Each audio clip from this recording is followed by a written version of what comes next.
सिबेन, तन्वी, धरा और कावेरी चारों बाहर कार के पास आए। सिबेन कार में बैठ गया। उसे लगा तन्वी उसके बगल में आकर बैठेगी, पर धरा ने तन्वी का हाथ पकड़कर कहा, तुम मेरी दोस्त हो ना, तो तुम मेरे साथ बैठोगी ना, और मुझे तुमसे बातें भी करनी है बहुत सारी। और तन्वी को अपने साथ पीछे बैठा लिया। कावेरी सिबेन के बगल में आकर बैठ गई। सिबेन ने एक बार धीरे से पीछे देखा और फिर गाड़ी स्टार्ट कर दी। धरा ने कहा, वैसे तन्वी, आज तो तुम एकदम कंटाप लग रही हो, बिल्कुल भौकाल। उसकी बातें सुनकर सबको हंसी आ गई। तन्वी ने हंसते हंसते पूछा, और ये कंटाप क्या होता है? धरा ने सर पीटते हुए कहा, हे भगवान, बनारस में रहकर तुम्हें कंटाप का मतलब नहीं पता। चलो हम ही बता देते हैं। देखो, कंटाप के अलग अलग जगहों पर अलग अलग मतलब होते हैं। अगर कोई गुस्से में तुमसे कंटाप कहे ना, तो मतलब अभी थोड़ी देर में कान के नीचे झंझनाहट होने वाली है, इसलिए वहां से निकल लो। और अगर कोई तुमसे प्यार से मुस्कुराकर कंटाप कहे, मतलब तुम उसको अच्छी लग रही हो, समझी? कुछ देर तक धरा की बातें सबको हंसाती रहीं। हम कहाँ जा रहे हैं? तन्वी ने आगे देखते हुए पूछा। मूवी देखने, धरा ने खिलखिलाकर कहा। इस पर तन्वी का चेहरा थोड़ा उतर गया। पर हम तो मूवी देखते ही नहीं। सिबेन ने फ्रंट मिरर उसकी तरफ सेट किया और कहा, तुम मूवी देखने जा भी नहीं रही। मूवी देखने सिर्फ कावेरी और धरा जा रहे हैं। मैंने डॉक्टर पुलकित से बात कर ली है, वो इन्हें हॉल के बाहर मिल जाएगा। फिर हम कहाँ जा रहे हैं? तन्वी ने हैरान से पूछा। सिबेन ने मुस्कुराते हुए कहा, एक जगह जहाँ जाकर तुम्हें अच्छा लगेगा। तन्वी ने आगे कुछ नहीं कहा। सिबेन गाड़ी चलाते हुए बीच बीच में मिरर में तन्वी को देख लेता था। वो खिड़की से बाहर पीछे छूटते हुए नजारों को अपनी आंखों में समेट रही थी। सर, म्यूजिक ऑन कर दूं? सिबेन ने मुस्कुराकर कहा। कावेरी ने म्यूजिक ऑन किया तो गाना बजा। तुम हो पास मेरे, साथ मेरे तुम हो, जितना महसूस करूं तुमको उतना ही पा भी लूं। गाने की पहली लाइन सुनते ही तन्वी और सिबेन की नज़र एक साथ मिरर पर गई, क्योंकि उन्हें ये लाइन सुनकर एक दूसरे का ही ख्याल आया। तन्वी ने तुरंत अपनी नजरें झुका लीं और सिबेन भी सामने देखने लगा। कुछ ही देर में हॉल आ गया। सिबेन ने धरा और कावेरी को वहीं उतार दिया और गाड़ी आगे बढ़ा दी। तन्वी ने पीछे बैठे बैठे ही पूछा, हम कहाँ जा रहे हैं? सिबेन ने मिरर में देखकर कहा, बस 5 मिनट। और सिबेन ने गाड़ी मोड़ी और कुछ दूर लाकर एक घर के सामने रोक दी। तन्वी और सिबेन गाड़ी से उतरे। तन्वी ने हैरानी से पूछा, ये आप हमें कहाँ लाए हैं? सिबेन, तुम्हें भरोसा नहीं है मुझ पर? तन्वी, भरोसा ना होता तो हम आपसे बात कर रहे होते क्या? सिबेन मुस्कुरा दिया और बोला, चलो अंदर चलें। सिबेन ने डोरबेल बजाई। अनामिका ने दरवाजा खोला और सिबेन से कहा, कहाँ है वो? तन्वी धीरे से सिबेन के पीछे से आगे आ गई। हैरानी से उसकी आंखें बड़ी हो गई थीं। हैरानी इस बात की कि सिबेन उसे अपने घर लाया था। अनामिका ने तन्वी को देखा तो बस देखती रह गई। कितनी प्यारी है ये। क्या नाम है बेटा तुम्हारा? जी, तन्वी। अनामिका ने मुस्कुराते हुए तन्वी का नाम दोहराया। सिबेन, महामंदर आ जाएं। अनामिका ने सिबेन की तरफ देखा और कहा, रुक जा 2 मिनट। और निधि को आवाज लगाई। निधि अंदर से एक थाली में दीपक, रोली और अक्षत और कुछ और सामान रख लाई। ये सब देखकर सिबेन ने कहा, माँ, ये सब क्या कर रही हो आप? मैं कोई पहली बार। चुप कर तू। ये तेरे लिए नहीं, इसके लिए है। ये पहली बार घर आ रही है ना, इसलिए। और देखो कितनी प्यारी लग रही है, तो रास्ते भर की नजर लगी होगी इसको। तू चुपचाप खड़ा रहे। तू घर आ रहा है, वही बहुत है मेरे लिए। अनामिका ने तन्वी और सिबेन को रोली और अक्षत लगाए और 2 बार आरती की। थाल उनके सामने घुमाई। सिबेन मुस्कुरा रहा था और तन्वी अपनी बड़ी बड़ी आंखों से ये सब देख रही थी। दिए की लौ से उसकी आंखें चमक रही थीं, जैसे ये सब उसने पहली बार देखा हो। इसके बाद उसकी और साथ में सिबेन की नजर उतारी। हाँ, अब तुम दोनों आ जाओ। अनामिका मुड़ी ही थी कि तन्वी ने कहा, आंटी। अनामिका मुड़ी और तन्वी को वहीं खड़ा देखकर बोली, क्या हुआ, अंदर आओ ना। तन्वी ने झुककर उसके पैर छू लिए तो वो मुस्कुरा दी और इसके बाद सिबेन ने तन्वी को अपने पापा से मिलवाया। तन्वी ने उनके भी पैर छुए। सब लोग अंदर गए। तन्वी अनामिका और निधि के साथ बैठक में बैठी थी और शिवेन सामने पड़ी चेयर पर। निधि तो तन्वी को 1 मिनट के लिए भी नहीं छोड़ रही थी और शिवेन सामने बैठा तन्वी को देख रहा था। वो सबके बीच में बहुत खुश लग रही थी। अनामिका ने तन्वी से कहा, तुम्हारा ये नाम किसने रखा? तन्वी, हमारी माँ ने। अनामिका, तुमने अपनी माँ से कभी पूछा नहीं कि उन्होंने तुम्हारा ये नाम क्यों रखा? तन्वी, नहीं, ये ख्याल तो कभी हमें आया ही नहीं। अनामिका, तुम्हें तन्वी का मतलब पता है? तन्वी ने ना में सर हिला दिया। अनामिका मुस्कुराई। तन्वी, माँ गौरी का ही दूसरा नाम है। और सामने बैठे शिवेन की तरफ देखकर कहा, मतलब शिव का साथ निभाने वाली उनकी अर्धांगिनी। शायद तुम्हारी माँ ने भी ये नाम ऐसा ही कुछ सोचकर रखा हो। तन्वी ने धीरे से कहा, पता नहीं आंटी, पर हम तो खुद का साथ नहीं निभा सकते, किसी और का क्या निभाएंगे? अनामिका, हाँ, कुछ कहा तुमने? तन्वी ने ना में सर हिला दिया। काफी देर तक तन्वी उन लोगों के साथ रही। सबके साथ खाना खाने के बाद शिवेन ने कहा, अब चलें, मैंने डॉक्टर जैन से कहा था कि 6 बजे तक वापस ले आऊंगा, 5:30 हो रहा है। तन्वी का मन जाने का बिल्कुल भी नहीं था। उसने अनमने मन से कहा, ठीक है, चलिए। जाते हुए उसने अनामिका का आशीर्वाद लिया। अनामिका ने उसका माथा चूमा और कहा, फिर से आना बेटा। निधि ने भी उसे गले लगाकर बाय कहा। शिवेन उसे लेकर वापस आ रहा था। तन्वी आगे ही बैठी थी। शिवेन ने गौर किया कि वो धीरे धीरे कुछ गुनगुना रही थी। मुस्कुराते हुए शिवेन ने कहा, जोर से गाओ थोड़ा, मेरा भी मन लग जाएगा। इस पर तन्वी झेप गई। वैसे कैसे लगा सबसे मिलकर? तन्वी, बहुत अच्छा।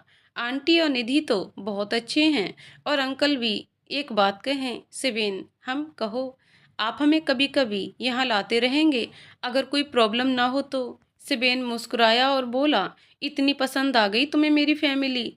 तन्वी, पसंद तो बहुत है, लेकिन बात पसंद की नहीं, परिवार की है। जानते हैं, हमने कभी परिवार नहीं देखा, और परिवार क्या होता है ये हमने आज महसूस किया। शिवेन ने उसे हैरानी से देखा और फिर कहा, तुम फिक्र मत करो, आज से ये तुम्हारी भी फैमिली है। तुम जब चाहे यहाँ आ सकती हो, जब भी मन करे बस मुझसे कह देना। कुछ ही देर में हॉस्पिटल आ गया। रात हो चुकी थी। शिवेन तन्वी के कमरे के पास ही बेंच पर बैठा था। आज दोनों ही बहुत थक गए थे। तन्वी खिड़की से बाहर आसमान में देख रही थी। कुछ वक्त बाद हवाएं सर्द हो गईं। तन्वी को ठंड लगने लगी तो वो खिड़की बंद करके अपने बेड के पास आ गई। उसने कंबल निकाला और बेड पर लेटने ही वाली थी कि तभी उसे शिवेन का ख्याल आया।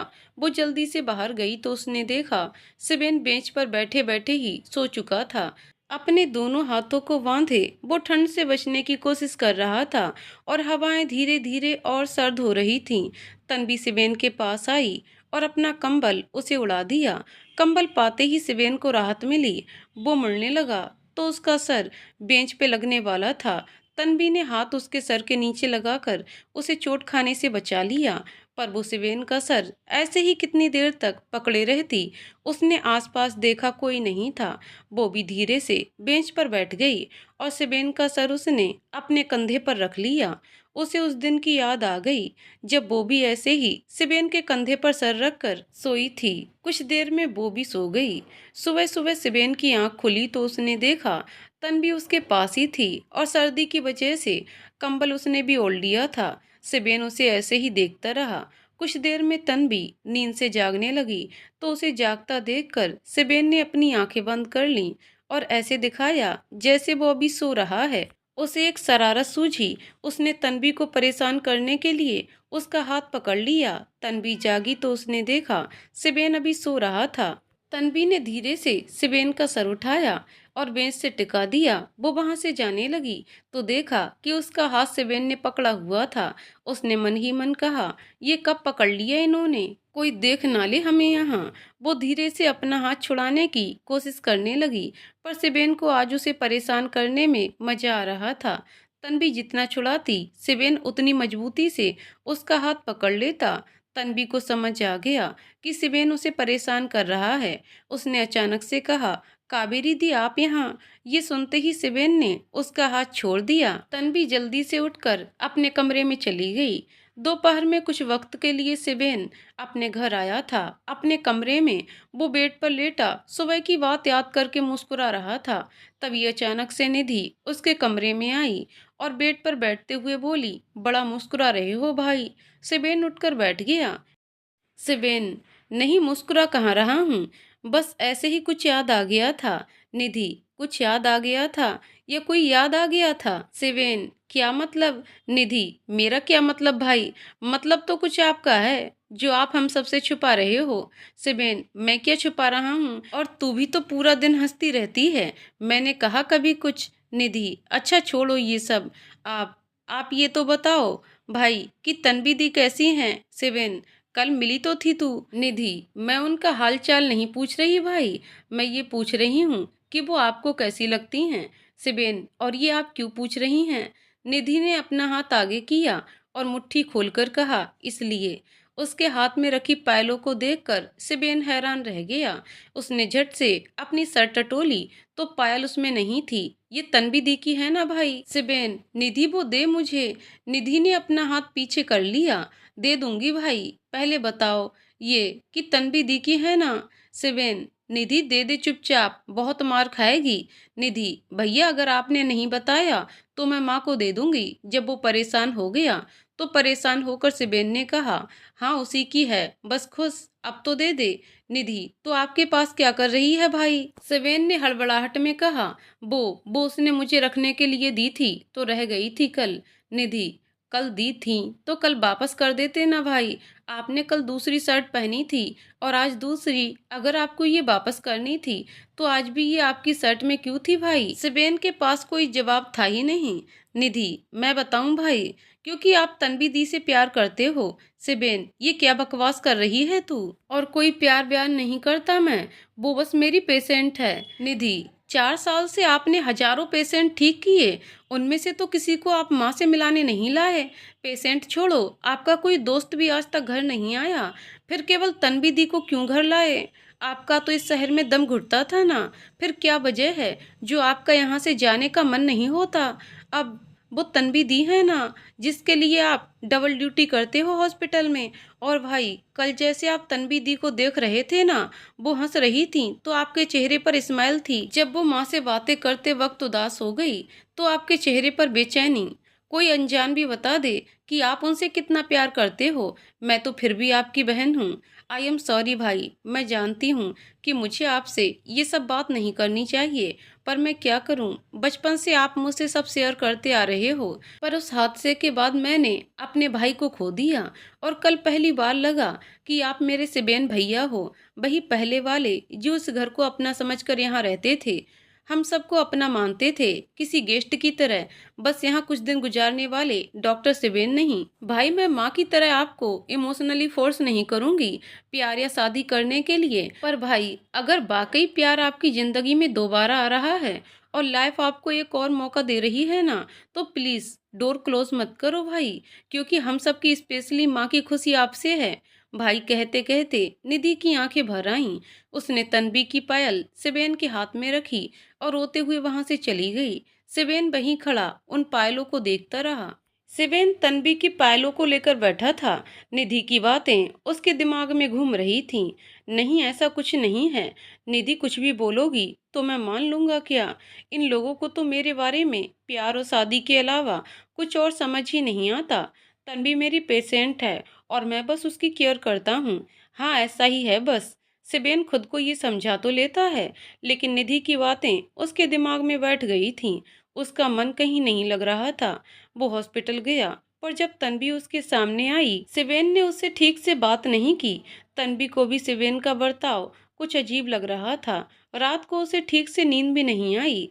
आंखें बंद करते ही निधि की बातें तन्वी के साथ बिताए पलों की यादों के साथ मिलकर सामने आने लगीं। तमाम करवटें बदलने पर भी उसे ऐसी कोई दिशा नहीं मिली जहां वो तन्वी के ख्यालों से दूर रह सके। दूसरे दिन कल सिबेन के साथ जो कुछ भी हुआ, उसकी वजह से आज वो थोड़ा खिंचा खिंचा था। उसने किसी से बात नहीं की। आज तन्वी के उठने से पहले ही अपने क्वार्टर में चला गया। दोपहर होने वाली थी और तन्वी को अब तक सिबेन कहीं नजर नहीं आया था। धरा धरा सामने से जा रही थी। धरा को तन्वी ने रोका और उससे पूछा, सिबेन, मेरा मतलब डॉक्टर सिबेन को देखा तुमने? धरा ने इधर उधर अपना सर घुमाया और कहा, नहीं। जाने से पहले उसने एक बार तन्वी के उतर चुके चेहरे पर गौर किया। फिर वो दौड़ते हुए नीचे चली गई। तन्वी नीचे आई। उसकी नज़रें सिबेन को ही ढूंढ रही थीं। उसे सिबेन के क्वार्टर के बारे में पता था कि शायद वो वहां पर हो, पर वो उसके क्वार्टर में कैसे जा सकती थी, ये सोचकर वो वहीं बैठ गई। कुछ देर में धरा वहां दौड़ते हुए आई। उसने हाँफते हुए कहा, सुनो तन्वी। तन्वी, क्या हुआ धरा? तुम आज इतना दौड़ क्यों रही हो? धरा, वो डॉक्टर सिबेन को ढूंढ रही थी ना। वो अपने क्वार्टर में हैं, उनके पैर में चोट लग गई है ना, इसीलिए वो बाहर नहीं आ पा रहे। तन्वी, क्या चोट लगी है उन्हें? इतना कहकर वो दौड़ते हुए सिबेन के क्वार्टर की तरफ चली गई। अरे तन्वी, रू धरा जब तक तन्वी से आगे कुछ कहती, तन्वी वहां से जा चुकी थी। उसकी तरफ देखकर धरा मुस्कुराई और कहा, सॉरी तन्वी, ऐसे तो तुम कभी सिबेन सर के पास न जाती, बल्कि पूरा दिन मुंह लटका कर यहीं बैठी रहती। तन्वी सिबेन के क्वार्टर के बाहर आई। 1 मिनट के लिए उसके कदम बाहर ही रुक गए।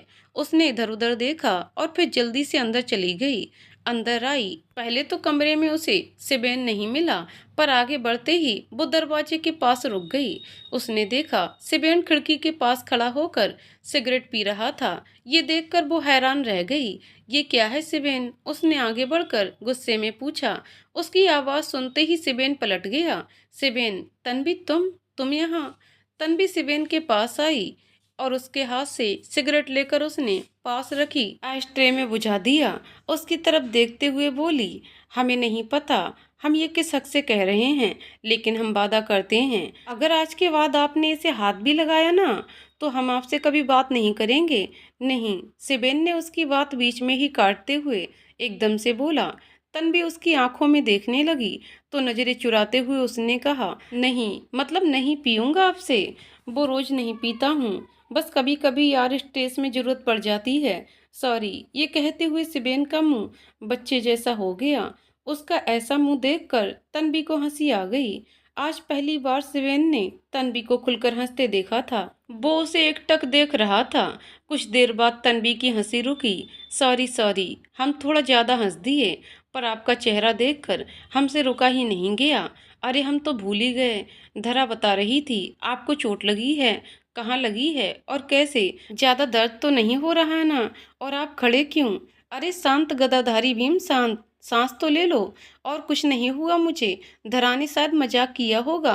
तन्वी, क्या कुछ नहीं हुआ? ये धरा भी ना। अच्छा, हम चलते हैं अब, और आप अपना वादा याद रखिएगा।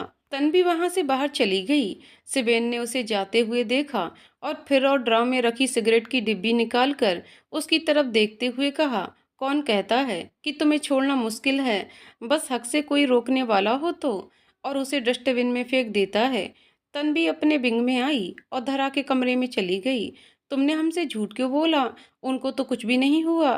धरा ने तन्वी की आंखों में देखते हुए कहा, तुम्हारा सच पता करने के लिए। तन्वी, क्या मतलब? हमारा कौन सा सच है धरा? धरा, तुम्हारा सच यही है कि तुम सिबेन सर से प्यार करती हो। तन्वी, क्या धरा? प्लीज, हमें इस तरह का मजाक बिल्कुल पसंद नहीं है। धरा, मैं मजाक कर भी नहीं रही तन्वी, बस जो सच है वो कह रही हूँ। तन्वी, अच्छा, और कैसा सच है ये जो हमें ही नहीं पता? धरा, तन्वी, कई बार हमें ये पता ही नहीं चलता कि हम किसी से प्यार करते हैं, क्योंकि हम ये मान लेते हैं कि ये तो हमारे लिए है ही नहीं। पर तन्वी, प्यार कोई धूल मिट्टी नहीं है जिसे तुम दरवाजे खिड़की बंद करके घर में आने से रोक दो। प्यार तो खुशबू की तरह है जो कहीं ना कहीं से अपना रास्ता बना ही लेता है। फिर चाहे तुमने अपने आप को कितना भी समझा रखा हो, कितने भी दरवाजों के पीछे छिपा रखा हो, तुम सिबेन सर से प्यार करती हो। उनकी इतनी फिक्र है तुमको कि 1 मिनट भी रुक नहीं पाई ये जानकर कि उनको चोट आई है। वो जब हॉस्पिटल से बाहर होते हैं तो तुम्हारा चेहरा उतरा हुआ रहता है। तुम खुद से पूछो तन्वी, अगर वो यहाँ से चले गए तो क्या तुम रह पाओगी इस हॉस्पिटल में? नहीं, तन्वी ने तुरंत कहा, हमें पता है हम उनके बिना यहाँ नहीं रह सकते धरा, क्योंकि यहाँ हमारे जीने की वजह कोई है ना, तो वही है। उनके यहाँ आने के बाद हमारे मन में फिर से जीने की चाह आई है। हम उनके यहाँ से जाने के बाद अपनी ज़िंदगी की कल्पना भी नहीं कर सकते, पर इसके लिए हम उन्हें प्यार नहीं करते, बल्कि भगवान मानते हैं उन्हें, बहुत इज्जत करते हैं उनकी, पर प्यार नहीं। धरा कोई भी कितनी भी कोशिश कर ले, पर वो अपने भगवान को कभी पा नहीं सकता, सिर्फ पूछ सकता है। और हम भी बस वही कर रहे हैं। उनके सामने हमारी औकात इतनी छोटी है ना, कि हम कभी उनसे प्यार करने के बारे में सोच भी नहीं सकते। ये प्यार जैसी चीज़ें हमारे लिए है ही नहीं। और धरा, हम अपने हिस्से का प्यार कर चुके हैं, अब इसके लिए हमारी ज़िंदगी में कोई जगह नहीं है। ये कहकर तन्वी वहाँ से जाने लगी। तभी धरा ने पीछे से कहा, माँ गौरी ने भी भगवान शिव को पाया था। प्यार अपनी जगह ढूंढ लेता है तन्वी, उसे रास्ता दिखाने की जरूरत नहीं होती। अगर सेबेन सर को ही तुमसे प्यार हो गया तो क्या करोगी तुम? तन्वी ने बिना पीछे मुड़े कहा, कलंक हैं हम धरा, अगर ऐसा कभी हुआ भी ना, तो हम ये कलंक सेबेन जी पर नहीं लगने देंगे। फिर चाहे हमें किसी भी हद तक क्यों न जाना पड़े। और वहां से चली जाती है। 80 घाट की सीढ़ियों पर सेबेन सर को हाथों के बीच दबाकर आंखें बंद किए बैठा था। तन्वी के साथ बिताए पल उसकी आंखों के सामने किसी फिल्म की तरह आ रहे थे। निधि की बातें उसके कानों में गूंज रही थीं। तभी किसी ने पीछे से उसके कंधे पर हाथ रखा। सेबेन ने एकदम से पीछे देखा तो एक पंडित जी खड़े थे। उन्हें देखते ही सेबेन खड़ा हो गया। अरे बाबा आप! सेबेन ने झट से उनके पैर छुए।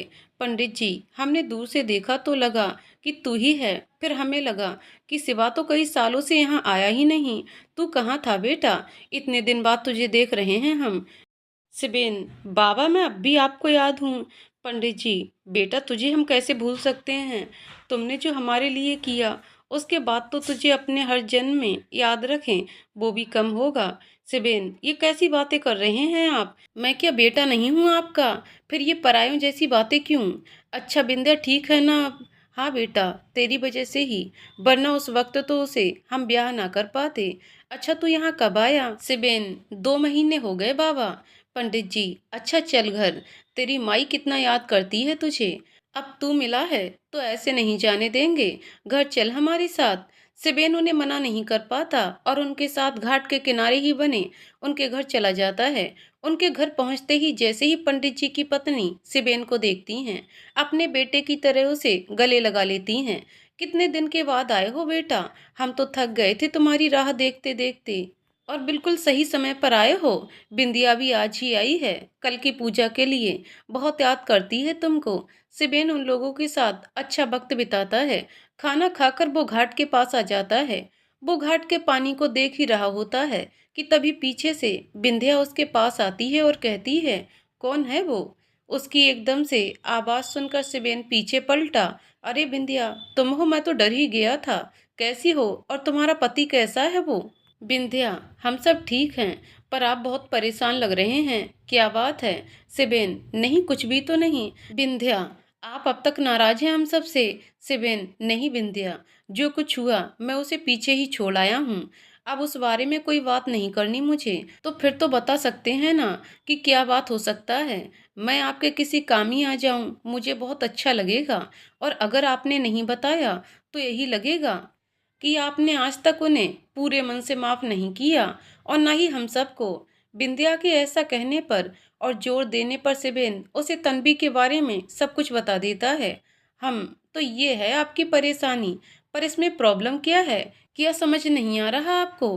तन्वी के अतीत की वजह से आप उससे प्यार नहीं करना चाहते, कहीं ऐसा तो नहीं? सिबेन, नहीं बिंदिया, ऐसा नहीं है। बस मुझे प्यार करने से डर लग रहा है, क्योंकि तुम्हें पता है ना प्यार को लेकर मेरा कितना बुरा एक्सपीरियंस रहा है, इसलिए डर लग रहा है। और मुझे सच में नहीं पता कि मैं उसके लिए ऐसा कुछ महसूस करता भी हूँ या नहीं। बिंदिया, देखिए मैंने कहा था ना कि आप अब तक बीती यादों का इडियट बॉक्स साथ में लेकर चल रहे हैं। सिबेन, आप प्लेन में तो बैठे होंगे ना? सिबेन, हाँ, पर प्लेन का इन सब से क्या लेना देना है? बिंदिया, अभी पता चल जाएगा। अच्छा तो प्लेन में अगर आप बहुत ज़्यादा सामान लेकर जाएंगे तो क्या होगा? सिबेन, आधा सामान बाहर फेंक देंगे मेरा। बिंदिया, क्यों? सिबेन, क्योंकि ज़्यादा बोझ के साथ प्लेन ऊपर नहीं जा सकता। और आप आगे। बिंदिया ने टोकते हुए कहा, अगर आप भी ज़्यादा बोझ लेकर चलेंगे तो कभी आगे नहीं बढ़ पाएंगे। इसलिए एक बार सब कुछ भूलकर अपना पास्ट, उसका पास्ट अपनी माँ की चाह, निधि की बातें सब भूलकर आंखें बंद करके केवल तन्वी के बारे में सोचिए कि क्या फील करते हैं आप उसके लिए। उसके बिना जिंदगी कैसी होगी? क्या है वो आपके लिए? जवाब आपको खुद मिल जाएगा। और आपका जवाब वैसे आपकी आंखों में दिख रहा है। सिबेन ने 1 मिनट उसकी तरफ देखा। बिंदिया ने आगे कहा, और जहाँ एक बात रही डर की, तो डर को खत्म सिर्फ विश्वास से ही किया जा सकता है। आपको पता है, ये मणिकर्णिका घाट पर 24 घंटे चिता जलती रहती है। हम रोज इतने हादसे देखते हैं, इतने लोगों को दुनिया से जाते देखते हैं, पर अक्सर जब घर से निकलते वक्त कोई हमसे कुछ काम कहता है, तो हम क्या कहते हैं कि वापस आकर कर देंगे। ये होता है विश्वास, जो हमें रोज जीने की, बाहर जाने की, काम करने की ताकत देता है। आपको आपकी तन्वी पर भरोसा तो है ना सेबेन? हम बहुत भरोसा है मुझे उस पर। कुछ और देर बिंदिया से बातें करने के बाद सिबेन को अच्छा लगा। सिबेन, अच्छा अब मैं चलता हूँ। तन्वी वेट कर रही होगी, ज्यादा देर हो गई तो डर लगेगा उसे। सिबेन वहां से जाने लगा तो बिंदिया ने कहा, सिबेन जी। सिबेन पलटा। कल यहाँ महापूजा है, आप प्लीज आइएगा, और तन्वी को भी साथ लेकर आइएगा। मुझे उससे भी मिलना है। सिबेन, अच्छा कोशिश करूंगा। सिबेन वहां से चला जाता है। दूसरे दिन सिबेन तन्वी के पास आता है। वो एक बात पूछनी थी। तन्वी, क्या हुआ? क्या बात है? सिबेन, कहीं लेकर जाना था, चलोगी? तन्वी ने खिलकर पूछा। कहाँ जाना है? घर, मतलब आपके घर। सिबेन, तुम कहोगी तो कल तुम्हें घर ले चलूंगा, पर आज घर नहीं, कहीं और चलना था, चलोगी? तन्वी, अच्छा ठीक है, चलिए कब चलना है? अभी। तन्वी, धरा और? सिबेन, नहीं, मुझे बस तुम्हें लेकर जाना है, कोई प्रॉब्लम तो नहीं है? तन्वी, नहीं ठीक है, हम तैयार होकर आते हैं। तन्वी जाने लगती है तो सिबेन उसे रोककर कहता है, तन्वी, ये इसके बिना कैसे तैयार होगी? यही पहनना आज। तन्वी, ये आप क्यों ले आए? हमारे पास तो बहुत दिन वाले कपड़े हैं ना। सिबेन, मेरा मन। तन्वी, और आपको कैसे पता था कि हम मान जाएंगे? सिबेन, इतना जानता हूँ मैं तुम्हें, अब जल्दी जाओ। तन्वी थोड़ी देर में तैयार होकर आती है। फिरोजी रंग के सूट पर गाढ़ा नीला दुपट्टा, वही सादा सा श्रृंगार, पर फिर भी वो बहुत खूबसूरत लग रही थी। बालों को पीछे ही बांधा था, आंखों में काजल, उसके माथे पर आज पहले से लगी छोटी सी बिंदी को देखकर सिबेन मुस्कुरा दिया। चलें? उसने पास आकर पूछा। फिर वो दोनों चले गए। घाट पहुंचकर सिबेन और तन्वी जैसे ही नीचे उतरे, तन्वी ने चारों तरफ देखा। बहुत भीड़ थी। हर हर महादेव, हर हर महादेव की आवाजें चारों तरफ से आ रही थीं। तन्वी ने सिबेन के हाथ को जोर से पकड़ लिया। ये कहाँ ले आया आप मुझे सिबेन? सिबेन, तुम फिक्र मत करो, मैं हर वक्त हूँ तुम्हारे साथ। तन्वी, पर हमें घाटों से डर लगता है। सिबेन, सॉरी, मुझे पता नहीं था यार। देखो तुम डरो नहीं, मैं हूं ना, बस मुझ पर भरोसा करो और चलो मेरे साथ। सिबेन ने तन्वी के हाथ पर अपनी पकड़ मजबूत की। तन्वी ने सिबेन को देखते हुए ही कदम अंदर रखा। मंदिर प्रांगण में शंखनाद के साथ हर हर महादेव की आवाज गूंज उठी। सिबेन सामने देखता हुआ आगे बढ़ रहा था। तन्वी सिबेन का हाथ पकड़े उसी की तरफ देखकर अंदर आई। सिबेन ने सबसे पहले मंदिर के पास आया। सिबेन पूजा का सामान लेकर अंदर जाने लगा, पर तन्वी वहीं खड़ी हो गई। सिबेन ने पूछा, क्या हुआ? चलो, रुक क्यों गई? तन्वी, नहीं, हम अंदर नहीं जाएंगे, हमारी उनसे नहीं बनती। सिबेन ने हैरानी से कहा, किनसे? तन्वी, वही आपके भोलेनाथ से। सिबेन, क्यों? मेरे भोलेनाथ ने क्या बिगाड़ा तुम्हारा जो अंदर नहीं जाओगी? तन्वी, प्लीज सिबेन, हम मंदिर नहीं जाते, आप जाइए, हम यहीं खड़े होकर इंतजार करेंगे। सिबेन, पर तन्वी, तुम अकेले यहाँ? नहीं, फिर मैं भी नहीं जा रहा, चलो। सिबेन बाहर की तरफ जाने लगा तो तन्वी ने उसका हाथ पकड़कर रोकते हुए कहा, सिबेन प्लीज, आप अंदर जाइए ना, नहीं तो हमें बिल्कुल अच्छा नहीं लगेगा। हम यहीं रहेंगे, प्रॉमिस, प्लीज हमारे लिए। सिबेन, अच्छा ठीक है, मैं 2 मिनट में आ रहा हूँ, तुम यहाँ से हिलोगी नहीं। तन्वी, पक्का। सिबेन अंदर चला गया। मंदिर में भोलेनाथ के सामने हाथ जोड़े, आंखें बंद किए प्रार्थना करते हुए उसने कहा, हे महादेव, तन्वी की तरफ से सॉरी, वो अंदर नहीं आई ना, इसलिए। इसके पीछे की वजह तो आप या वो जानते होंगे, पर प्लीज भगवान, उसकी लैब में सब ठीक कर दो। वो बहुत मासूम है और मैं वादा करता हूँ एक दिन उसे मंदिर के अंदर जरूर लाऊंगा। वो प्रार्थना ही कर रहा था, तभी बाहर से बहुत ज्यादा शोर आने लगा। नगाड़ों की और ढोल की तेज आवाज, जोर से हो रहा शंखनाद, बहुत लोग तेज आवाज में हर हर महादेव के नारे लगा रहे थे। सेबेन को तन्वी की चिंता हुई। वो जल्दी से प्रसाद लेकर बाहर आया। तन्वी वहीं खड़ी थी। उसने राहत की सांस ली। वो उसकी तरफ आ ही रहा था कि तभी भीड़ का एक हुजूम उनके बीच से गुजरा। सेबेन ने जोर से पुकारा, तन्वी। इतनी बड़ी भीड़ थी कि इसके बीच से निकलना भी मुश्किल था। सेबेन ने तन्वी को कई आवाजें लगाईं, पर डर से उसका दिल कांप रहा था। उसने भीड़ के बीच से निकलने की बहुत कोशिश की, पर नहीं निकल पाया और भीड़ के बीच में खुद भी खो गया। कुछ देर बाद भीड़ तो छट गई, पर तन्वी वहां कहीं नहीं थी। सेबेन को कुछ समझ नहीं आ रहा था। वो बस तन्वी का नाम पुकारे जा रहा था। उसने वहां कुछ लोगों से तन्वी के बारे में पूछा। उसकी आंखों में आंसू आ चुके थे। उसने एक बार अपनी हिम्मत बांधी और जोर से तन्वी का नाम पुकारा, पर फिर भी तन्वी वहां कहीं नहीं दिखी। अचानक एक ओर से जोर जोर से आवाजें आने लगीं। कई लोग उस तरफ भाग रहे थे। सेबेन को कुछ समझ नहीं आ रहा था। उसने एक आदमी को रोककर पूछा कि क्या हुआ। अरे भैया, कोई डूब रहा है, शायद कोनो लड़की गहरे पानी में गिरी है। उसके पास से गुजरते एक आदमी ने कहा, पता नहीं भैया, लोगन का ये आत्महत्या जैसा पाप करेगा मंदिर ही काहे मिलत है। किसी ने कहा, अरे हादसा भी हो सकता है भैया, चलो चलो, भगवान जान बचाए लो बेचारे की। सिवेन से जैसे किसी ने उसका सब कुछ छीन लिया हो। वो ऐसे खड़ा था। तन्वी, उसने जोर से पुकारा और जैसे तैसे खुद को संभालते हुए उस तरफ भागते हुए गया। सेबेन उस जगह पहुंचता है जहां भीड़ जमा थी। अब तक वहां बारिश शुरू हो चुकी थी। उसने भीड़ के बीच से आगे जाकर देखा तो उसे कोई भी डूबता हुआ दिखाई दिया। तन्वी, उसने जोर से पुकारा। वो जैसे ही पानी में कूदने वाला था, एक आदमी ने कहा, नहीं नहीं भैया, वहां ना जाओ, पानी बहुत गहरा है और बारिश में बहुत खतरा है, इसलिए तो यहाँ से कोई नहीं जा रहा उसको बचाने। तो क्या डूबने दूं उसे? सिबेन ने गुस्से से कहा और जाकर नदी में कूद गया। तैरते हुए वो वहां तक गया, पर अब तक तन्वी पानी की सतह से गायब हो चुकी थी और नीचे जा चुकी थी। एक पल को सिबेन घबरा गया। उसे लगा उसने तन्वी को खो दिया। उसने आंखें बंद की और मन में भोलेनाथ का नाम लेकर पानी में नीचे चला गया। लोगों को अब पानी की सतह पर कोई नहीं दिख रहा था। पूरे घाट पर कुछ पल का सन्नाटा हो गया। सबकी आंखें एकटक सामने देख रही थीं और फिर सिबेन पानी से बाहर आया। उसकी गोद में तन्वी थी, जिसे बहुत कम होश रह गया था। उसने अधकुली आंखों से सिबेन को देखा। वो सामने देखता हुआ तन्वी को गोद में लेकर चल रहा था और फिर वो पूरी तरह से बेहोश हो गई।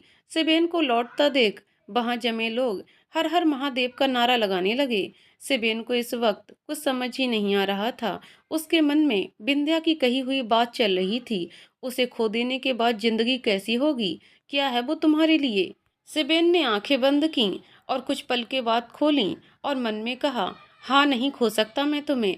तुम्हें खो देने का डर मेरी जिंदगी का सबसे बड़ा डर है अब। हाँ, तुम मेरे लिए अब मुझसे भी ज्यादा जरूरी हो। हाँ, तुम्हारे लिए कुछ भी करने में मुझे खुशी मिलती है। हाँ, तुम्हें छोड़कर जाने के ख्याल से भी नफरत है मुझे। हाँ, मुझे तुमसे प्यार हो गया है तन्वी, तुमसे। सिवेन तन्वी को घाट के बाहर ले आया था और उसे एक खाट पर लिटा दिया। उसे भीगे कपड़ों में देखकर सिवेन ने पंडित जी से सबसे पहले एक कपड़ा मांगा। पंडित जी ने उसे मंदिर से पीला कपड़ा लाकर दिया, जिस पर श्री राम का नाम कई बार छपा था। सिवेन ने उसे जल्दी से तन्वी को ढक दिया और उसे उठाने की कोशिश करने लगा। घाट से बाहर यश अपनी गाड़ी स्टार्ट कर रहा था। उसके चेहरे पर जीत की सी खुशी थी। उसने फोन उठाया और खुद से कहा, काम तो कर दिया, अब इनाम का इंतजाम भी कर लूं। मंत्री जी को बता दूं कि उनके रास्ते का कांटा और सबसे बड़ा डर अब उनके रास्ते से हट चुका है। ना कत्ल, ना खुदकुशी। तन्वी की मौत अब एक हादसा बनकर रह जाएगी और सवाल उठेंगे भी तो उस ओवर स्मार्ट सिबेन के ऊपर ही। वही ले जाता था ना तन्वी को हॉस्पिटल से बाहर। क्या गेम खेला है मैंने भी। अच्छा हुआ इन दोनों को हॉस्पिटल से निकलते देख लिया था मैंने। गुड बाय तन्वी, जाते जाते तुमने मेरी जिंदगी भर के ऐसो आराम का इंतजाम कर दिया।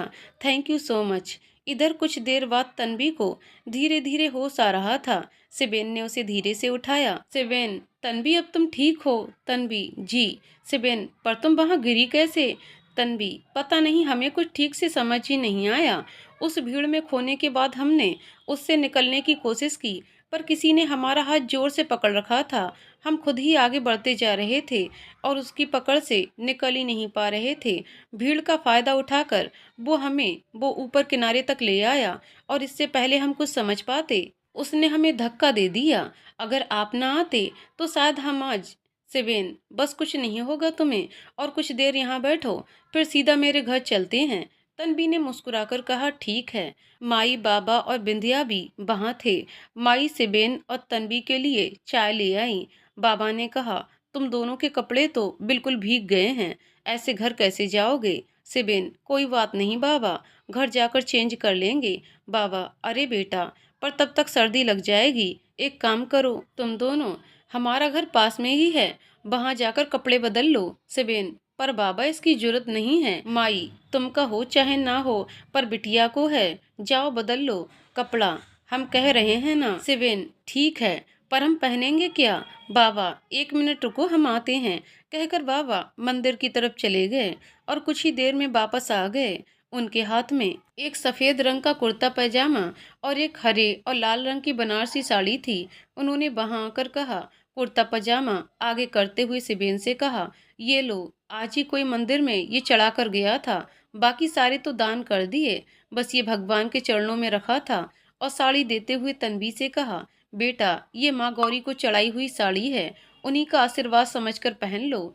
तन्वी थोड़ा हिचकिचाई और उसने सिबेन की तरफ देखा। सिबेन ने उसे आंखों से इशारा करके उसे ले लेने को कहा। सिबेन और तन्वी बाबा के घर में आ गए और कुछ वक्त बाद सिबेन तैयार होकर कमरे से निकला।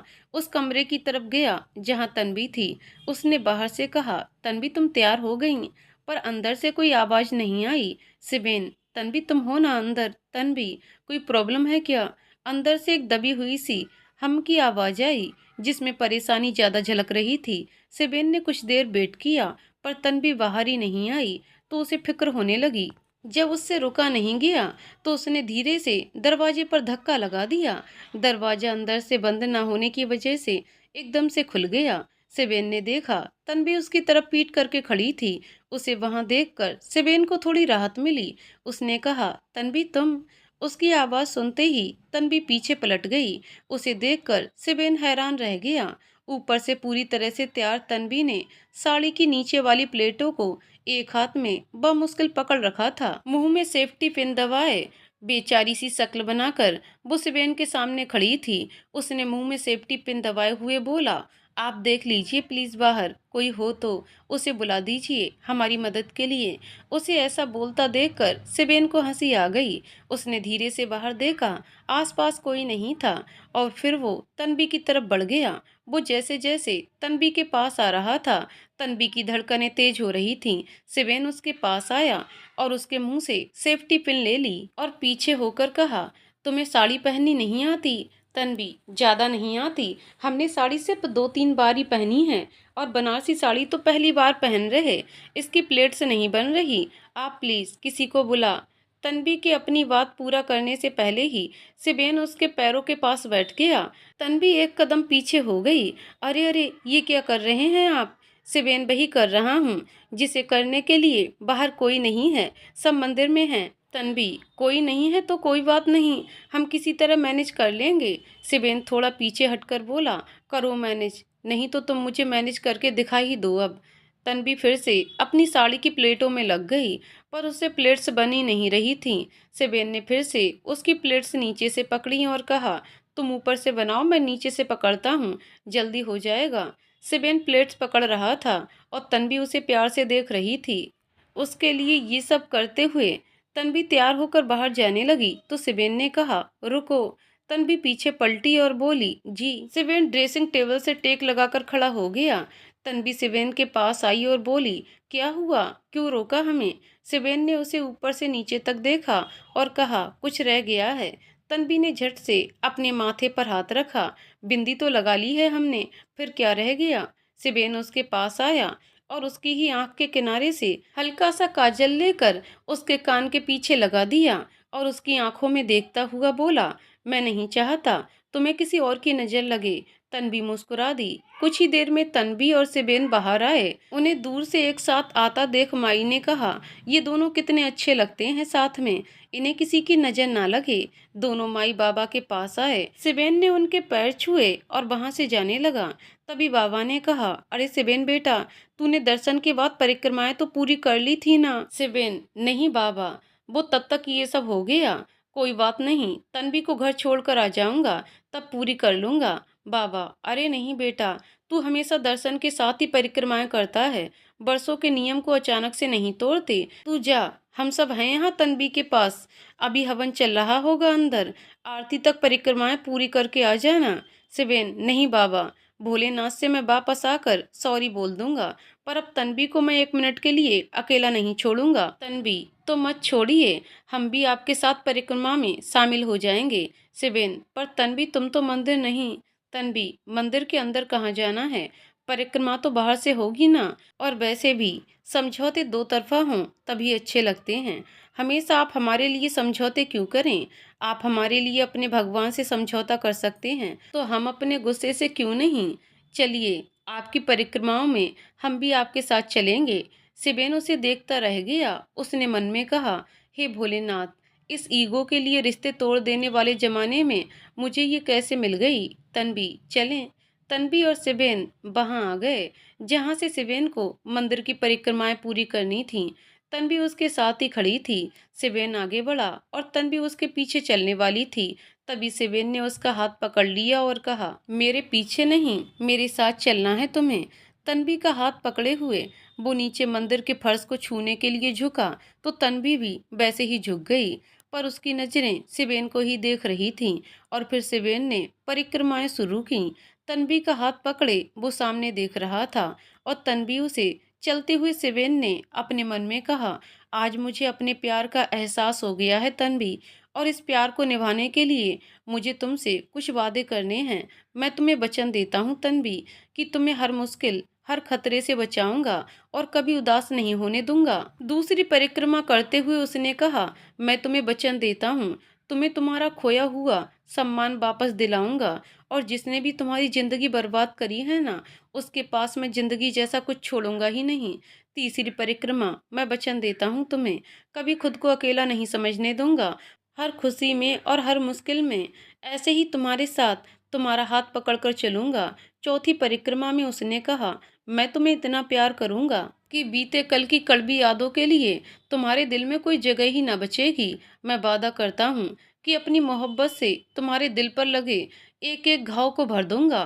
तन्वी ने जमीन में अपनी और सिबेन की परछाई देखी और मुस्कुरा दी। वो सिबेन के पीछे बिल्कुल उसकी छाया की तरह चल रही थी। उनके पीछे ही चल रही किसी लड़की के फोन की रिंगटोन बजी, जिसे सुनते ही तन्वी ने सिबेन की तरफ देखा और कुछ ही पल में उसकी आंखों में नमी आ गई।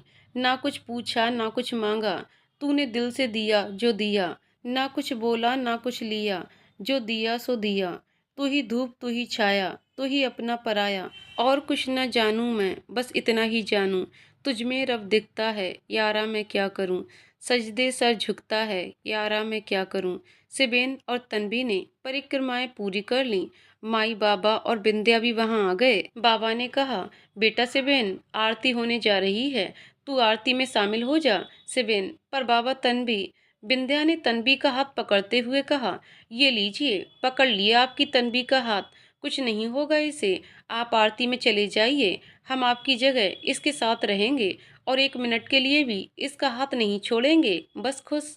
सिबेन ने एक बार शक भरी नजरों से उसे देखा तो तन्वी ने कहा, आप प्लीज जाइए ना, हम इनके साथ बिल्कुल यहीं रहेंगे, प्लीज, नहीं तो हमें बिल्कुल अच्छा नहीं लगेगा। सिबेन, अच्छा ठीक है, जा रहा हूँ, पर तुम यहीं खड़ी रहोगी और बिंदिया का हाथ नहीं छोड़ोगी। तन्वी, हाँ पक्का। सिबेन आरती में शामिल हो जाता है, पर उसकी नज़र तन्वी पर ही होती है। बिंदिया, कैसे लगे तुम्हें सिबेन जी? तन्वी, बहुत अच्छे हैं वो। वैसे आप उनको कैसे जानती हैं? बिंदिया, उनसे कई रिश्ते हैं हमारे, पर सबसे बड़ा रिश्ता एहसान का है। उन्होंने हम पर इतना बड़ा एहसान किया है, इसीलिए हम इस रिश्ते को हर रिश्ते से ऊपर रखते हैं। तन्वी, अगर आपको बुरा ना लगे तो आप बता सकती हैं, कैसा एहसान? बिंदिया, हाँ तुम्हारा तो हक है जानना, तुम्हें क्यों नहीं बताऊंगी। आज से 4 साल पहले मेरी बहन की शादी बाबा ने जिस इंसान से कराई थी वो दीदी को पसंद नहीं थे। उनके अतीत की वजह से शायद वो किसी और से प्यार करती थी, पर ये बात उन्होंने घर में किसी से भी नहीं कही और चुपचाप शादी कर ली। पर शादी की पहली रात ही वो उस घर से कहीं चली गईं और अपने साथ उनके ससुराल वालों के दिए गहने पैसे सब कुछ ले गईं। कुछ ही दिनों में ये बात पूरे शहर में फैल गई। दोनों के ही परिवार बदनामी में फंसते गए। कुछ वक्त बीता और हालात सुधरने लगे। बड़ी मुश्किल से बाबा ने मेरा रिश्ता एक घर में तय कर दिया। वो चाहते थे कि मैं दीदी के पति से ही शादी कर लूं, पर उन्होंने साफ मना कर दिया। पर मेरी शादी के कुछ दिन पहले ही हमारे घर में चोरी हो गई। कुछ भी नहीं बचा। लड़के के पापा ने शादी करने से मना कर दिया। बाबा तो खुदकुशी करने जा रहे थे, पर सही वक्त पर आकर उन्होंने ही बाबा की जान बचा ली।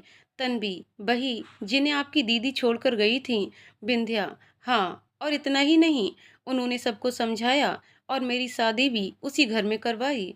बाबा के कंधों का सारा बोझ उन्होंने खुद उठाया। तन्वी, पर हमने तो आपसे सेवेन और आपके रिश्ते के बारे में पूछा था।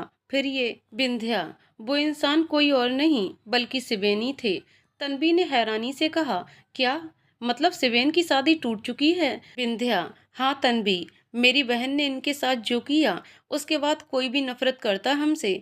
इनके और इनके परिवार के साथ जो हुआ कोई भी उसका बदला लेना चाहता, लेकिन सिवेन ने बदला लेने की जगह उन्हें ढूंढकर पहले दीदी को तलाक दिया और फिर सबको उन्हें माफ करके उनके रिश्ते को अपना लेने के लिए मनाया।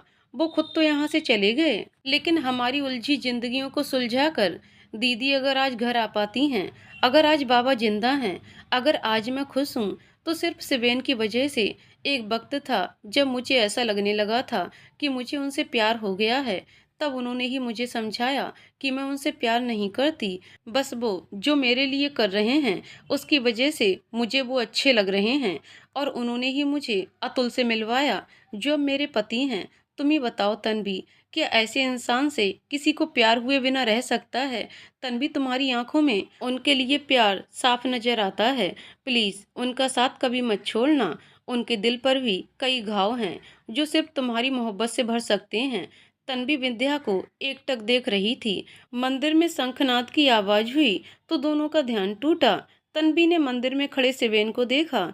उसकी आंखों में आंसू आ चुके थे। मन में उसने कहा, और कितना दर्द समेट रखा है खुद में आपने। अपनी हंसी के पीछे कितना दर्द छुपा रखा है। कुछ देर में सामने से सिवेन आया। वो एक पल के लिए नीचे झुका। उसने कुछ उठाया जिसे देखकर उसके चेहरे पर कुछ पल के लिए गुस्सा आ गया और फिर वो वहां आ गया। सबसे मिलकर तन्वी को वहां से लेकर चला गया।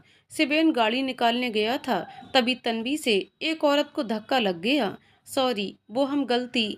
सड़क का तुम्हारे चाचा की है जो मटक मटक के चल रही हो। नहीं चलना आता तो घर पे बैठो अपने। तन्वी, देखिए सॉरी, वो हमने गलती से।